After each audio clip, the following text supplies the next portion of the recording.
मानव सभ्यता के आदिकाल से ही कहानियां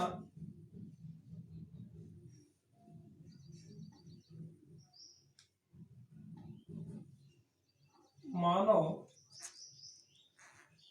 सभ्यता के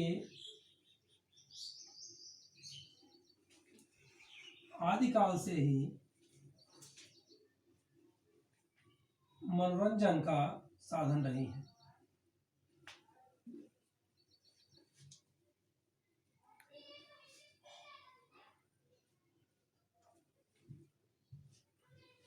यहाँ हम देखेंगे कि कहानी आदिकाल से मानव सभ्यता का साधन रही है। यह मनोरंजन का साधन का तात्पर्य है कि यह आपके मन और मस्तिष्क को स्वच्छ और ओजपूर्ण करती है। कहानी का मेन उद्देश्य क्या है कि यह आपके आसपास की गतिविधियों, परंपराओं, रीति रिवाजों, पशु पक्षियों, मानव सभ्यता, संस्कृति आदि का कथानक के दृष्टिकोण से आपके समक्ष प्रस्तुत होती है। और कहानी एक प्रकार से लघु वर्णनात्मक रचना है। कहानी क्या है? लघु वर्णनात्मक रचना है।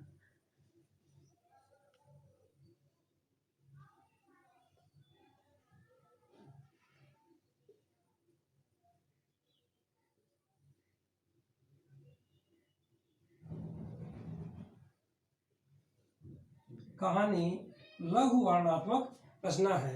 अगर यह हम इस बात को और स्पष्ट करें तो लघु वर्णनात्मक का तात्पर्य हुआ कि कहानियां छोटे छोटे जीवन के दैनिक जटिलताओं से संबंधित, परंपराओं से संबंधित, बौद्ध श्रृंखला के कथावाचक से संबंधित आदि चीजों को सजे हुए हमारे बीच में प्रस्तुत होती हैं। सुनने समझने की शक्ति के साथ साथ जब हमारे पास कोई चीज सुनते हैं और समझते हैं, उनके साथ स्मरण शक्ति, बौद्धिक क्षमता और इन चीजों से हमारे बीच में एक सबसे महत्वपूर्ण चीज का विकास होता है, वो होता है नैतिक मूल्यों का। नैतिक मूल्य का तात्पर्य है कि जब हम किसी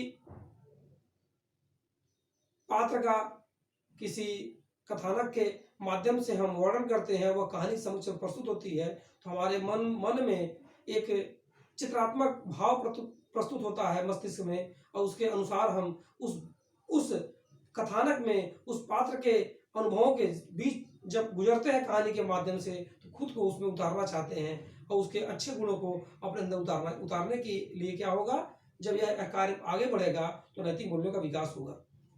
छात्रों को इस कहानी के माध्यम से विभिन्न प्रकार के जीवन दर्शन से परिचित होने का एक सुअवसर मिलता है। कहानी साहित्य के दृष्टिकोण से भी बहुत महत्वपूर्ण है और यह मनोरंजन के लिए तो एक महत्वपूर्ण साधन है। अर्थात साहित्य और मनोरंजन ये दोनों दृष्टिकोण से कहानी महत्वपूर्ण है। साहित्य एवं मनोरंजन ये दोनों दृष्टिकोण से महत्वपूर्ण है। अगर हम इसके उद्देश्यों की बात करें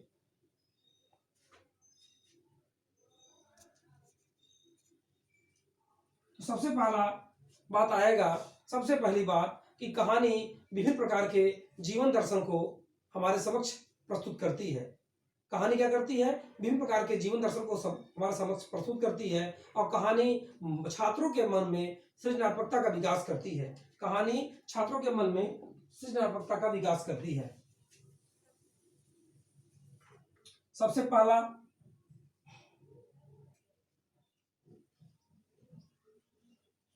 जीवन दर्शन। दूसरा, ये जो जीवन दर्शन है ये है क्या कि जो हमारे समक्ष जीवन दर्शन है उससे हमको क्या करेगी, विभिन्न प्रकार के जो जीवन दर्शन है उससे हमें परिचित कराएगी।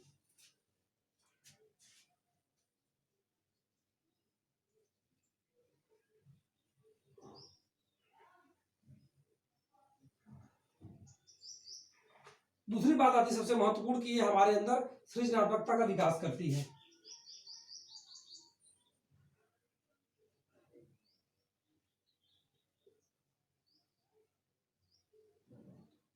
ये छात्रों में,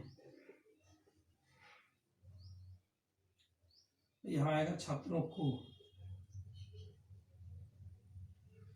फिर छात्रों में रचनात्मकता का भी विकास करेगी।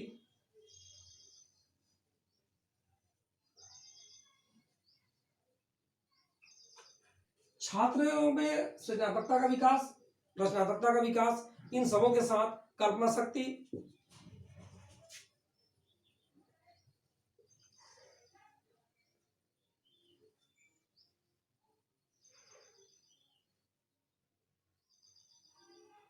विभिन्न पक्षों का ज्ञान,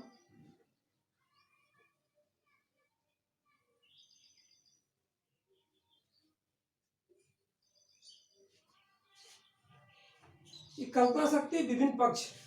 कल्पना शक्ति, जब हम कहानी में जुड़ते हैं और कहानी के तत्वों से अवगत होते हैं तो कहानी के अगले चरण के बारे में हमारे मस्तिष्क में कल्पना शक्ति का विकास होता है। सोचते हैं कि आगे क्या होगा और ये होना चाहिए और ये होगा।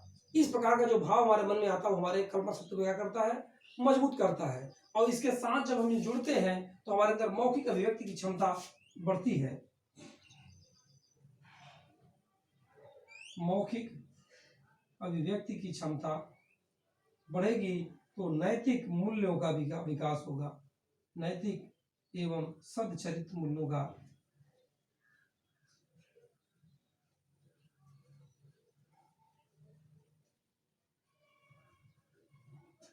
अब आप यहाँ देखेंगे कि जब विभिन्न पक्षों का विकास कर रहे हैं तो मौखिक अभिव्यक्ति हो रही है।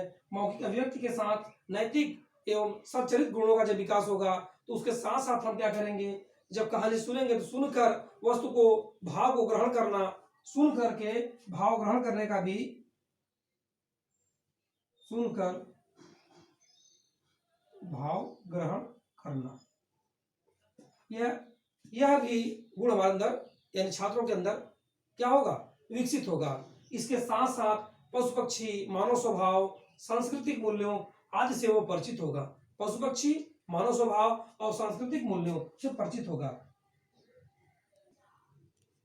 पशु पक्षी, मानव स्वभाव और सांस्कृतिक मूल्यों से वह परिचित होगा।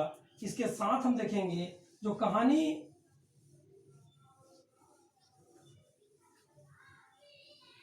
शिक्षण की जो विधियां हैं, कहानी शिक्षण की विधियां,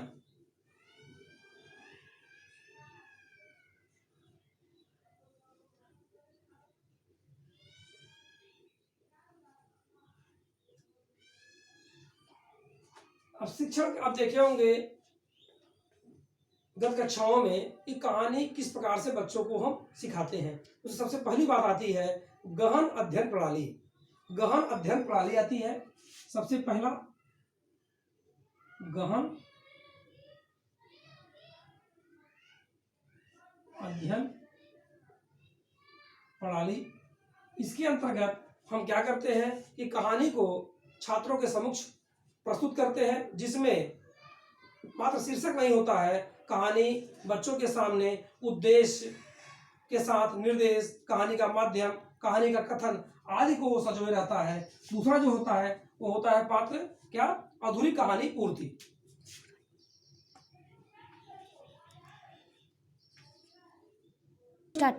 कहानी कथन प्रणाली।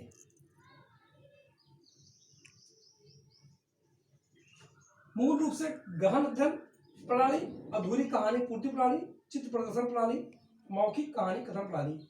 गहन अध्ययन में आपने देखा कि कहानी साहित्यिक अन्य कहानियों के तुलनात्मक अध्ययन, घटनाओं आदि पर आधारित हो। इसके साथ ही साथ यह संदेश, उपदेश, निर्देश आदि को दे, विचार प्रधान हो, भाव प्रधान हो, साहित्यिक प्रधान हो। इन सबको लेकर के हम गहन अध्ययन प्रणाली का अंतर्गत कहानी को विकसित करते हैं। अधूरी कहानी प्रणाली में एक कहानी का हमको वो दिया जाता है, मुख्य उसका शीर्षक देने के बाद कहानी को पूरा करने के लिए निर्देश से अवगत कराया जाता है।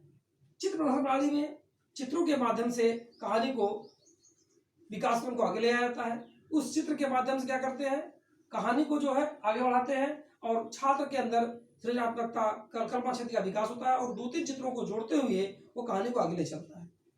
मौखिक कहानी कथन प्रणाली में अब हम ये देखेंगे कि जब ये चारों कहानियां, उसमें कहानी रचना के दृष्टिकोण से शिक्षण कहानी का अलावा ये आता है रचना, कहानी रचना के आधार।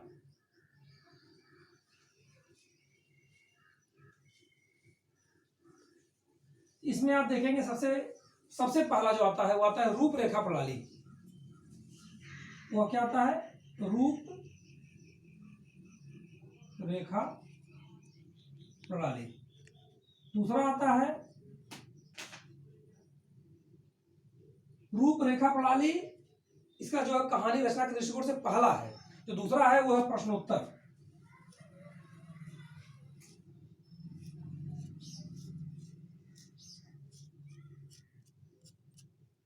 तीसरा जो आता है वो आता है भाषा यंत्र प्रणाली। भाषा यंत्र प्रणाली का तात्पर्य है कि यह व्याकरणिक दृष्टिकोण से महत्वपूर्ण है। इसमें व्याकरण के नियमों, रचनाओं आदि का ध्यान दिया जाए। ये तीन रूप से कहानी की रचना होती है। उसके मुख्य तीन है। पहला है रूपरेखा प्रणाली, जिसमें सब कहानी के रचना के पहले ही उसकी एक फ्रेमवर्क तैयार कर लिया जाता है, डिजाइन बना ली जाती है कि हमको कहानी कितने समय में किस प्रकार से रचना करनी है, क्या इसका भाव होगा, या किस कक्षा के लोगों के लिए होगा, या किस क्लास के छात्रों का अध्ययन कराया जाएगा, जिससे यह कहानी सरल भाव हो, उसको आसानी से समझ में आए, उसके वातावरण परिवेश का आदि का ध्यान दिया जाए। प्रश्नोत्तर प्रणाली में हम क्या करते हैं कि कहानी की रचना करते हैं, प्रश्नों के पूछने के माध्यम से प्रश्न पूछते जाते हैं और उसका उत्तर मिलता है, उसके अनुसार कहानी का विकास अपने आप होता चलता है। तीसरा है भाषा यंत्र प्रणाली। इसके अंतर्गत हम कहानी को तैयार करते हैं तो कहानी के अंदर व्याकरणिक त्रुटि का ध्यान दिया जाता है कि उसमें व्याकरण त्रुटि न हो और वह भाषा यंत्र के दृष्टिकोण से क्या हो, प्रभावी और सार्थक हो। आज हम लोगों ने देखा कहानी शिक्षण। कहानी शिक्षण है क्या, कहानी शिक्षण के मूल उद्देश्य क्या है, छात्रों में हम किस प्रकार के गुणों का विकास करना चाहते हैं कहानी शिक्षण के माध्यम से।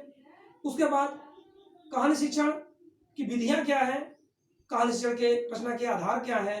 विधियों में आपने देखा है 4 विधियां: गहन अध्ययन प्रणाली, अधूरी कहानी पूर्ति प्रणाली, चित्र प्रदर्शन प्रणाली, मौखिक कहानी कथन प्रणाली।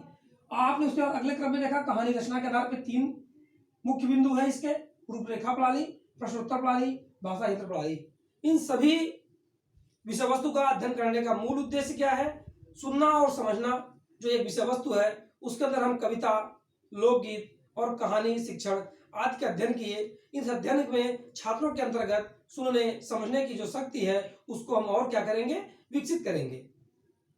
इसी विषय वस्तु के साथ आज का यह सेशन समाप्त होता है। धन्यवाद।